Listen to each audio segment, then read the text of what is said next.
안녕하세요. 치과교정과 전문의 안상수입니다. 오늘은 교정치료를 할 때 사랑니를 꼭 빼야 되는지에 대한 이야기를 해보려 합니다. 결론부터 말씀을 드리자면 안 빼도 되는 경우가 대부분입니다. 사랑니라는 것은 그 자체가 문제가 되는 경우가 굉장히 많아요. 왜냐하면 사랑니가 예쁘게 나온 경우를 체감하건대 저희 병원에도 한 5% 환자도 안 돼요. 인류의 진화라는 얘기도 되게 많은데 요즘 젊은 분들 보면은 얼굴이 다 되게 조그맣잖아요. 팔다리 길고 되게 부러운데 얼굴이 작아진다는 얘기는 결국 치아를 품을 수 있는 공간이 작아진다는 거고요. 사랑니가 점점 더 예쁘게 나올 확률이 낮아지고 있는 것 같아요. 그래서 옛날에 그 인류 화석들 보면은 뭐 사랑니 말고 하나 더 있어요. 막 뒤에 치아 되게 많거든요. 치아도 점점 없어지고 있는 게 인류의 진화라고 합니다. 그래서 사랑니라는 게 예쁘게 나온 경우를 찾아보기 좀 쉽지 않습니다. 그래서 교정과 관련 지어서 치아를 빼야 된다라는 게 아니고요. 그냥 이 영상을 보시는 대부분의 분들이 사랑니를 갖고 계시다면 그 자체가 좋지 않아서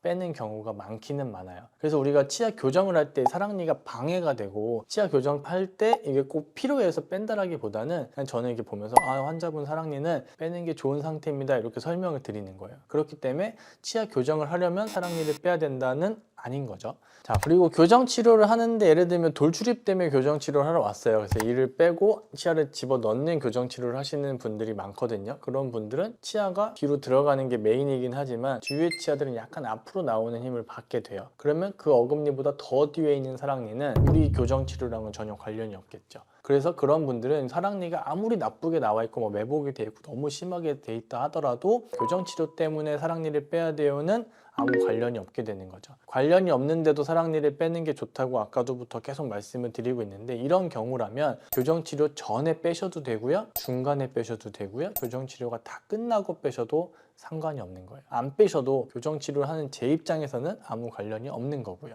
그런데 우리가 교정치료를 하는데 이를 빼고 뭐 이렇게 피는 경우가 있는 게 아니고 치아를 다 하나씩 뒤로 보내야 되는 교정치료를 하는 경우도 있습니다. 이런 이유는 덧니를 펴면서 앞니가 뻗치지 않게 함도 있고요. 이 치아의 중심선이라는 걸 맞추는 경우도 있고 돌출입을 비발치로 해결하는 경우에도 생기는 진단입니다. 이런 경우라면 제일 뒤에 있는 어금니가 뒤로 가야 돼요. 뒤로 가야 되는데 뒤에 사랑니가 있으면 갈까요? 가기는 가요. 그러니까 치아라는 거는 사랑니가 매복이 되어 있어도 맨 뒤에 치아를 밀면은요 밀리기는 하는데 생각해보면 잘 안 가요. 그래서 이게 밀면 가냐를 물어보시면 가긴 가는데 거의 안 간다라고 보시는 게 맞고요. 위쪽 사랑니 같은 경우는 밑에에 비하면 밀면 조금 더 가긴 갑니다. 밀린다고 하니까 나 안 빼고 하고 싶어요 라고 하시는 환자분들도 계시거든요. 그런데 생각해보면 우리 치아는 7개의 치아가 있습니다. 한쪽 당 7개, 7개, 14개 위에 치아가 있는데 14개를 미는데도 교정치료가 1년 반씩 걸려요. 근데 뒤에 치아가 하나씩 더 있으면 이거를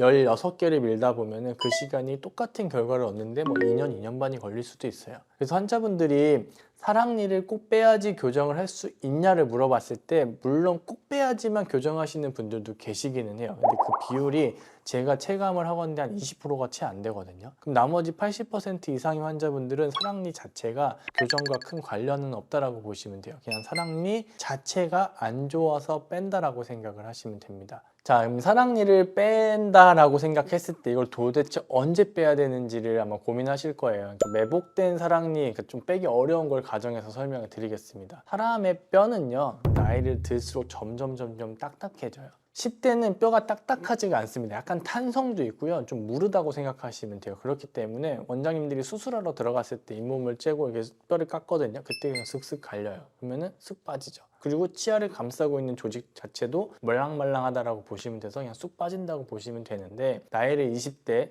30대, 50대, 60대가 된다고 했을 때는 뼈는 점점 딱딱해져요. 그 딱딱한 뼈에 있는 거를 갈아서 뺀다라고 했을 때는 그 난이도가 점점 올라갑니다. 그래서 환자분들이 지금 영상을 보는 10대다 그럼 지금 빼면은 고생을 덜 하게 될 거고요. 사랑니 발치할 때 흔히 나타날 수 있다라고 하는 신경 손상이라고 하는 부작용도 10대들은 그 확률이 많이 낮아요. 그러니까 상황에 따라 다를 수는 있지만 우리가 보통은 팔이 부러지고 어디가 다쳤을 때 10대 청소년들은 금방 낫죠. 근데 저는 지금 40대 중반인데 저는 뼈가 부러지면 안 붙을 거예요. 그렇기 때문에 이 모든 것은 결국은 뼈의 회복과 관련도 있기 때문에 사랑니는 가능한 한 어린 나이 때 빼는 게 좋습니다. 그리고 교정치료랑 연관돼서 이제 사랑니 발치 시기를 좀 보면 아까 제가 사랑니를 꼭 빼야 되는 교정치료를 한다라고 했을 땐 보통은 3개월 내로는 꼭 빼주시는 게 좋고요. 교정치료랑 관련이 없다라고 한 환자분들은 교정치료 전, 중간, 후 아무 때나 빼셔도 상관은 없습니다. 하지만 우리가 요즘에는 철사 교정도 많이 하지만 인비절라인 교정, 투명 교정 치료도 많이 하잖아요. 인비절라인 교정을 하시는 경우에는 치료 전에 빼든지 아예 다 끝나고 빼시는 게 좋아요. 그 이유는 중간에 빼면 잇몸이 부어요. 잇몸이 부으면 인비절라인 투명 교정 장치를 낄 수가 없습니다. 아파서.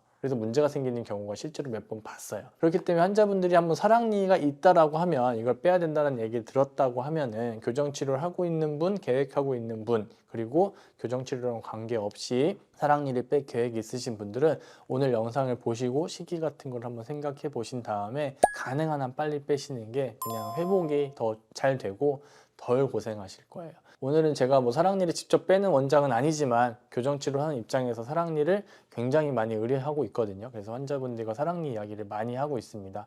그래서 환자분들도 이제 이 영상을 보시고 사랑니에 대한 어느 정도 이해가 됐으면 좋겠고요.